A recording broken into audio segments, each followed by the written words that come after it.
আলাইকুম ভিউয়ার্স, সবাইকে মা কিচেনের আরেকটি পর্বে স্বাগতম জানাচ্ছি।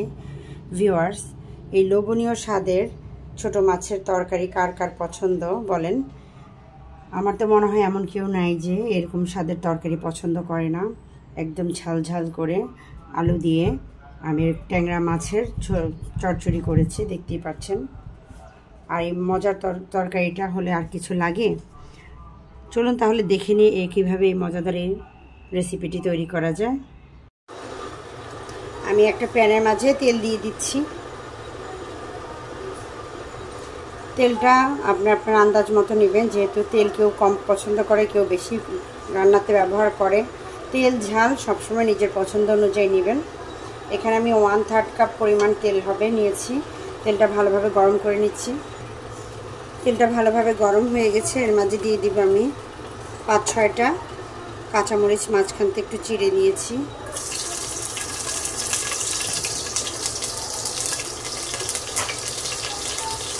এবার এর মাঝে আলুগুলোকে দিচ্ছি। দুটো মিডিয়াম সাইজের আলু আমি এভাবে একটু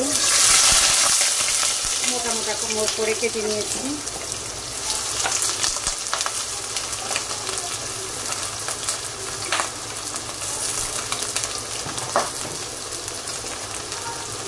আলুটাকে ভালো করে তেলের মাঝে ভেজে নেব। এবার এর সাথে আমি 1 চা চামচ পরিমাণ রসুন বাটা দিচ্ছি, রসুন পেস্ট দিয়ে আমি ভালোভাবে এই তেলের মাঝে ভেজে নেব আলুটা। 2 মিনিটের মতো আলুটা আমি ভালোভাবে ভেজে নিয়েছি। এবার এর সাথে আমি টমেটো অ্যাড করব। এখানে আমি ফ্রোজেন টমেটো দিচ্ছি, আপনি চাইলে ফ্রেশটাও দিতে পারেন। আমার কাছে এখন ফ্রোজেনটা ছিল, আমি সেটা ব্যবহার করছি। ফ্রেশটা দিলে আরও বেশি ভালো লাগবে। এবার টমেটো সহ আরেকটু ভাজবো আলুটাকে। এর সাথেই আমি অ্যাড করছি 1/2 কাপ পরিমাণ পেঁয়াজ কুচি।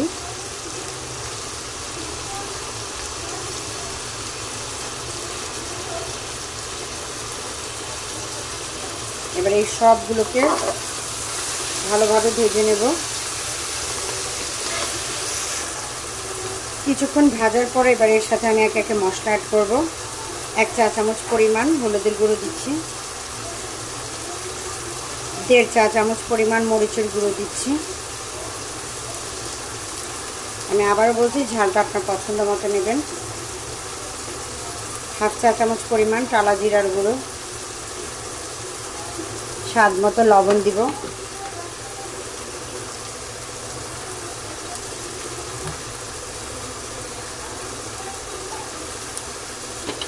দিয়ে আবার মিক্স করে নিচ্ছি।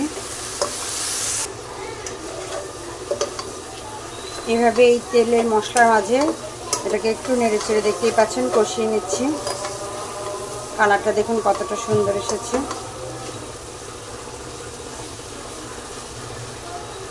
অল্প কিছু পানি দিয়ে দেব।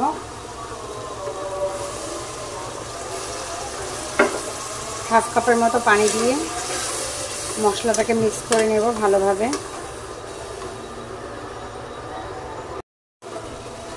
পানিটা যখন একটু ফুটতে শুরু করবে, এই পর্যায়ে আমি মাছটা দিয়ে দিচ্ছি। এখানে আমি 1/2 কেজি পরিমাণ গুলশা মাছ আর 1/2 কেজি পরিমাণ ট্যাংরা মাছ আর বাইন মাছ মিক্স করা, এগুলো আমি দিয়ে দিচ্ছি। আপনি চাইলে সেমভাবে ট্যাংরা মাছ আর বাইন মাছ কিছু মিক্স করা আছে, সেটা একসাথে আমি দিয়ে দিচ্ছি। আপনি চাইলে এইভাবে চিংড়ি মাছ দিয়েও রান্না করতে পারেন, খেতে কিন্তু বেশ ভালো লাগে।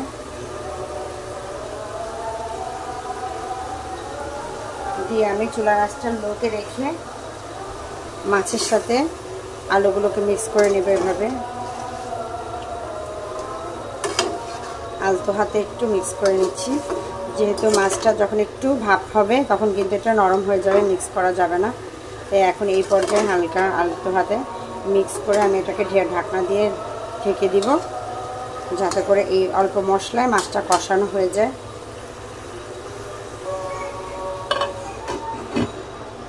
চুলার আঁচটা মিডিয়াম থেকে লোতে রেখে আমি ঢাকনা দিয়ে ঢেকে রাখবো 5 মিনিটের মতো। 5 মিনিট আমি ভালোভাবে কষিয়ে নিয়েছি। এই অবস্থায় কিন্তু এটা নাড়াচাড়া করা যাবে না। যখন একটু কষানোর ফাঁকে ফাঁকে এভাবে একটু হাতলটা ধরে নেড়ে দিবেন, এতে করে আপনার মাছটা ভাঙবে না আর তলানিতেও লেগে যাবে না। এই দেখুন একদম তেলটা উপরে উঠে আসছে, আর আমার আলু এবং মাছ কোনোটাই কিন্তু ভাঙেনি, সবই আস্ত আছে। এই পর্যায়ে আমি আরেকটু পানি দিয়ে দিব, পানি দিয়ে ঢাকনা দিয়ে দিব, যাতে করে পুরোপুরি মাছটা সেদ্ধ হয়ে যায়।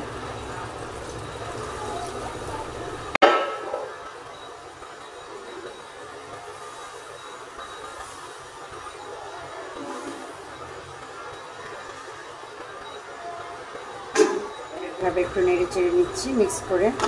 এবার আমি ঢাকনা দিয়ে দিব পুরোপুরি মাছটা সেদ্ধ হয়ে যাওয়ার জন্য।